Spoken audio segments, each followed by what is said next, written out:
Muy buenas a todos y bienvenidos.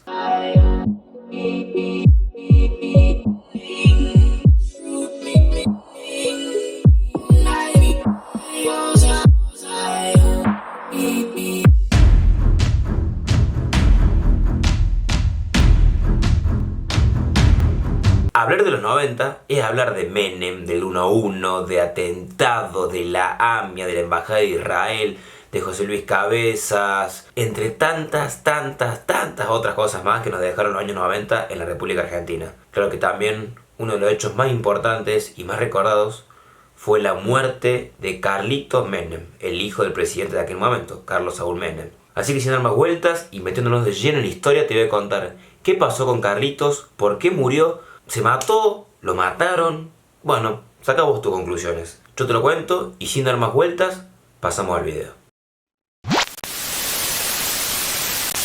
Carlos Menem Jr., más conocido como Carlitos, era hijo del entonces presidente de la Argentina, su papá Carlos Saúl, y su madre era Zulema Yoma. Claro que Carlitos era una figura reconocida en el país y su gran pasión eran los autos. De hecho, comenzó a correr en rally a nivel nacional en el año 1987 y llegando a pilotear a nivel internacional en el World Rally Championship 3. Espera, se ve que el destino está marcado, nos llevamos la carrera, ¿no? Después de haber ganado Grecia, surge nuevamente la posibilidad del campeonato del mundo, ¿no es cierto? Cuando lo teníamos perdido, porque veníamos ya con 2 fechas de haber desertado.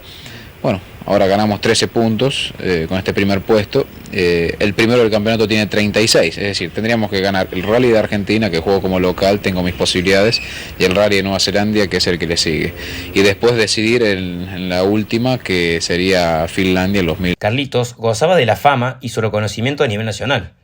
Épocas de lujos, para algunos, en la República Argentina, el hijo de Carlos y Zulema aprovechaba eso al máximo. Corría el año 1995, año en el cual su padre se dirigía a una reelección nacional como presidente de la nación. Carlitos, con 26 años, el jueves 15 de marzo del mencionado año, debía disputar una carrera. Saludó a su madre Zulema y se dirigió a la residencia de Olivos para buscar el helicóptero y de allí partir hacia Rosario. Antes de llegar a la mansión presidencial, empezó a desconfiar de su destino cuando ambos custodios le informaron que no lo acompañarían en su viaje a Rosario.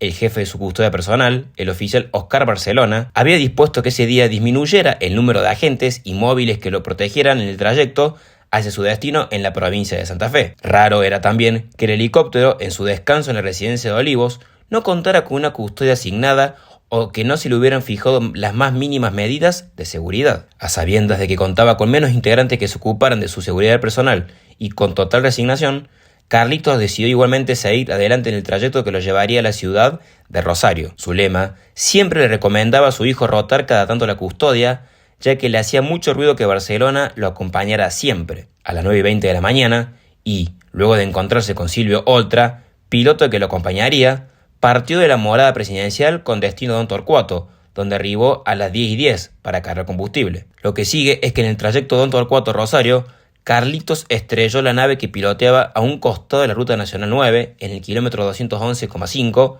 entre Ramallo y San Nicolás. Cayó en la mano contraria a la estación de servicio ESO, que ya no está, hoy es un YPF. Se precipitó tras impactar contra unos cables de media tensión que cruzan la ruta de manera perpendicular a 11 metros de altura y que lo llevaron a perder el control del Bell 206B Jet Ranger 3. Era un día de sol, que a esa hora caía vertical, sin molestar su visión, sin nubes, niebla, neblinas, polvo ni humo causado por la quema de pastizales. Todo esto generó una serie de dudas incalculables, ya que era poco probable que se tratase de un simple y desgraciado accidente. ¿Pero por qué uno de los helicópteros más seguros y más modernos del mercado se estrelló justamente un día en el que las condiciones de vuelo eran perfectas? Quiero agradecer desde lo más profundo de mi corazón a todo el pueblo argentino por las muestras de afecto, de cariño y de amor que hemos recibido en estos dramáticos momentos de nuestras existencias. Desde su domicilio, señora Zulema, ¡Salgan de acá! ¿qué saben de Carlos? ¿Qué saben de Carlos, Zulemita? Salen entonces Zulemita Menem y su hija Zulema presuntamente rumbo al aeroparque metropolitano con una fuerte custodia hacia Ramallo, San Nicolás, donde se encuentra internado en estado todavía no muy claro. A lo que debe ser luego la base para que la investigación de la Comisión de Accidentes de la Fuerza Aérea Argentina determine la causa real y verdadera. El campo repite la información, un maizal que vio caer la aeronave después de embestir un tendido eléctrico de alta tensión, según lo ratificó el informe de los técnicos de la policía de la provincia de Buenos Aires. El juez federal de San Nicolás, a cargo de la investigación desde 1996, Carlos Villafuerte Russo, aseguró que Menem y Oltra murieron porque el hijo del entonces presidente piloteó el helicóptero de su tío, Emir Yoma, como jamás debió pilotearlo, a baja altura, sobre el cantero de tierra que separa los carriles de la Ruta 9. A tan baja altura voló durante al menos 108 kilómetros, según consiguieron más de 50 testigos en sede judicial, que el helicóptero debió elevarse para esquivar puentes y cables que cruzan la ruta, tan bajo que el viento que generó sus aspas le voló la gorra al jardinero Pláceres Víctor Velázquez, quien cortaba el pasto lindero. Los antecedentes no ayudan mucho a Carlitos. En 1989 se accidentó con su moto y terminó con fracturas expuestas de tibia y peroné, por las que perdió sensibilidad y movilidad en su pierna izquierda, de la rodilla hacia abajo. Con esa dificultad para usar el embrague, como piloto de rally registró accidentes en 1990, 91, 92, 93 y 94, año en que llegó a destruir un Peugeot 405 y un Renault 18 en un mismo día. Y a fines de ese año se desplomó con su helicóptero al intentar aterrizar en Anillaco, La Rioja. Según información brindada por Daniel Bellandi, controlador de tránsito aéreo de la propia Casa Militar de Olivos, no existen los registros que llevan de entrada y salida de helicópteros anotación alguna sobre la salida de la aeronave de Carlos Menem Jr.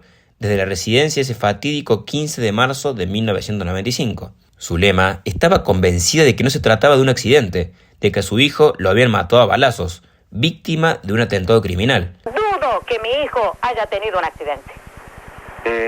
Zulema, lo que usted dice es muy duro. Usted... Dudo como sentimiento de madre, Jacobson. A mi hijo lo enterraron como un paquete y no darme explicación, ningún juicio a mi hijo. Si la tuvo bien, si no tuvo nada ese helicóptero, ¿por qué semejante caída? ¿Qué le dieron? ¿Qué hicieron? ¿Dónde pararon esos chicos cuando antes de tomar el vuelo de ese helicóptero?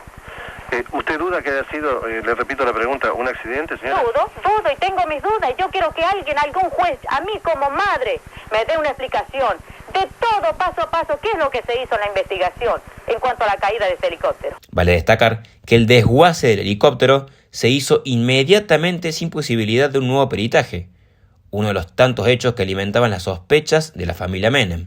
Lo cierto es que nunca se pudo comprobar fehacientemente si la nave en cuestión, piloteada por Carlitos Menem, fue o no fue baleada. Muchos testigos aportaron a la confusión en el expediente.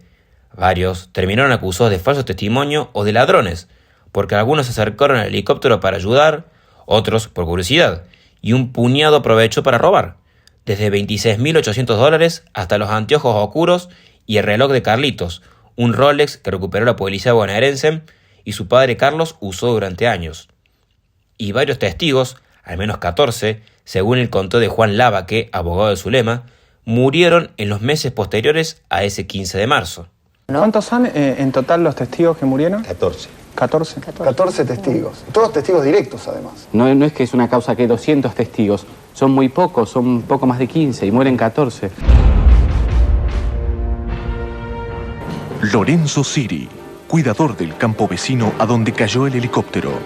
El hombre había declarado escuchar algo parecido a explosiones antes que el helicóptero cayera y después observó una valija con plata y sobrecitos parecidos a los del azúcar. Alguien se le acercó y le dijo: «Viejito, vos no viste nada. Andate o sos boleta». Un mes después, murió atropellado en esa misma ruta Miguel Lucou, el primer perito nombrado por la Fuerza Aérea en llegar al lugar. Siempre sospechó del accidente y así se lo hizo saber al fiscal de la causa. Días después, el 28 de septiembre del 95, es asesinado por un ladrón que extrañamente no le roba nada. Increíblemente, ese delincuente se transforma en la tercera víctima.